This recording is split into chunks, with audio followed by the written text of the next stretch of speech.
Enter a world where reality warps and fear feels familiar.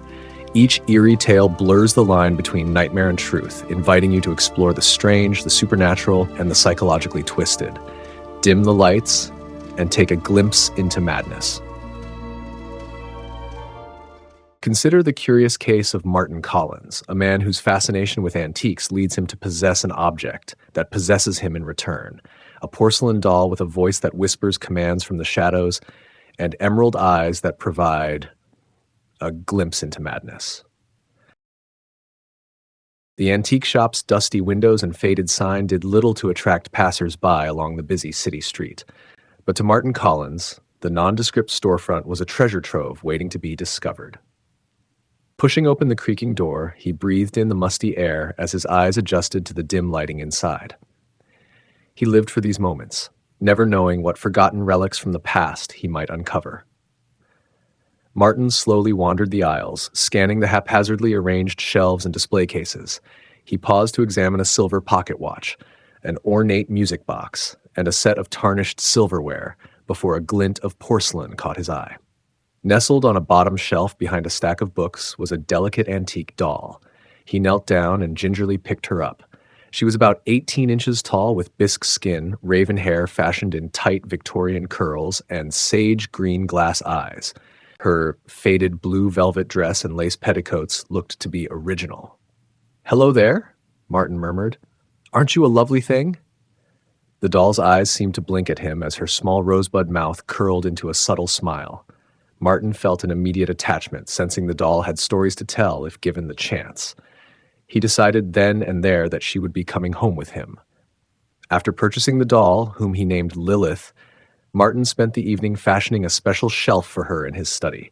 He knew just where to place it, so the morning sun would highlight Lilith's porcelain features. "There, perfect," he said, stepping back to admire his work. The doll stared back at him, and for a moment, Martin thought he saw a spark of satisfaction in her painted green eyes. That night, Martin was awoken from a deep sleep by soft whispers. Still half asleep, he murmured, "Who's there?" The whispers faded away, leaving Martin unsure if he had dreamt them. He rolled over and quickly drifted off again. Over the next week, Martin settled into his normal routine: work, dinner, reading in his study beneath Lilith's watchful gaze. But each night the whispers returned, always fading away when he startled awake. He couldn't quite make out any words, only an insistent murmuring.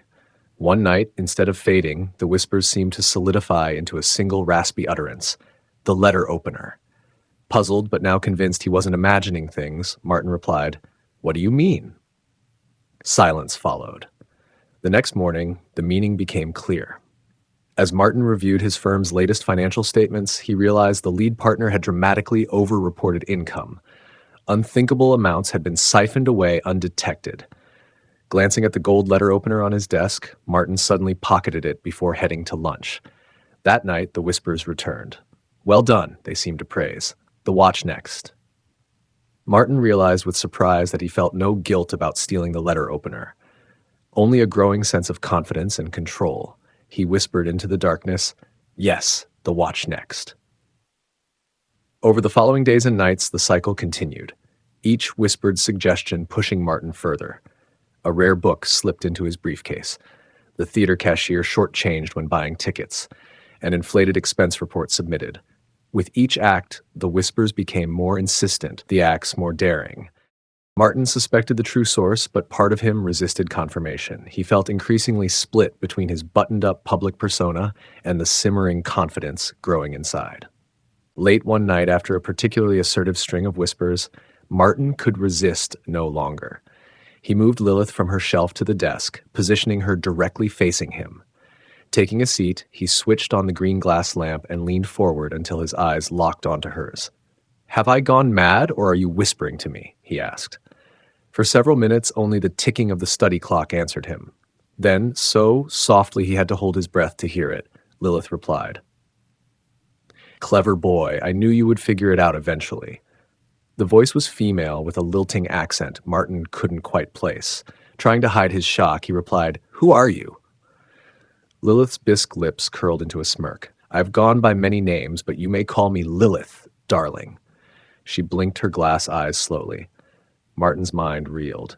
He knew he should smash the doll and end this madness, but something in those green eyes pulled him in.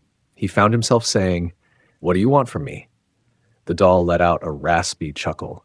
"Straight to business, I see. I like that in a man. Let's just say I once walked the streets of the city long ago, but certain figures cut my living days tragically short." Her voice turned icy. "With your help, I can settle old scores and regain a foothold in this world. Do this, and riches and power will be yours. Refuse, and well," she raised a porcelain eyebrow menacingly. Martin sat stunned, knowing he stood at a precipice. Lilith represented everything he secretly craved: danger, intrigue, respect. But at what cost? Sensing his hesitation, Lilith played her final card. "I know how they all dismiss you. The sheep in the office, the women who ignore you. Help me, and you will demand their attention.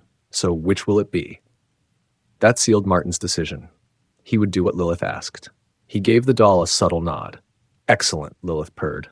"Now fetch me that stack of newspapers. We have plans to make."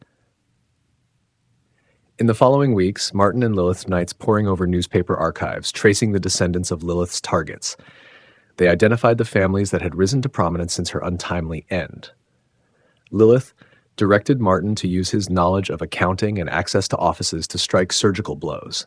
An emergency tax audit here, a license suspension there, minor acts of sabotage, and reckoning.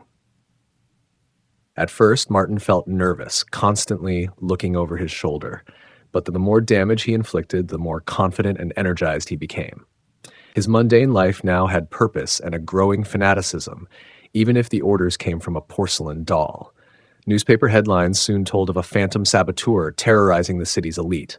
The police were baffled by the perpetrator who left no trace. Lilith chided Martin to be more careful, but her painted mouth couldn't hide her glee. "Now, for the final act," Lilith finally announced one night. Her eyes gleamed in the lamplight. "There is an estate sale at the old Van Houten place tomorrow. Go there and retrieve the pearl necklace in lot 223. It belonged to Agnes Van Houten, the floozy who stole my darling Albert away all those years ago. Bring me those pearls, and my afterlife shall finally know peace." Martin nodded, ready to help Lilith complete her mission.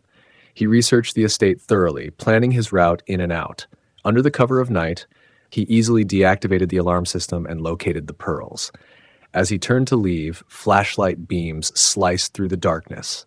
"Don't move. This is the police," a voice bellowed. Martin froze, cursing himself for making such a careless mistake. Then he remembered the revolver tucked into his coat pocket. Lilith's most recent idea. Martin weighed his options. He could try to shoot his way out, or he could give up and end Lilith's puppetry of him.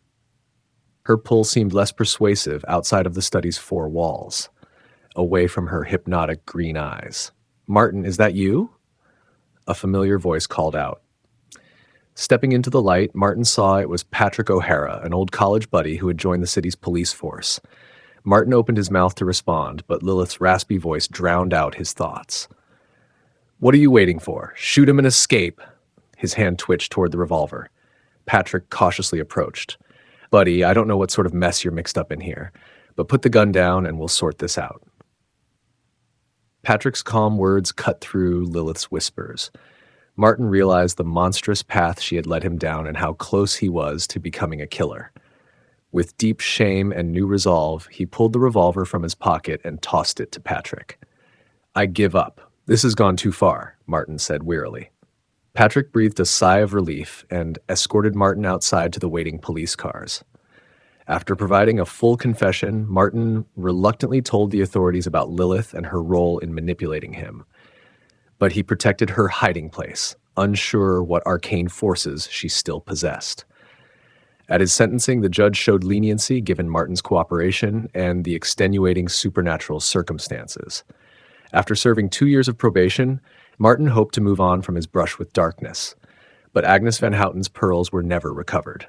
And across town, the antique doll Lilith remained perched on her shelf, biding her time. Her emerald eyes shone with cunning, waiting for the day when she would exert her strings of malevolence to ensnare the next susceptible soul. Epilogue.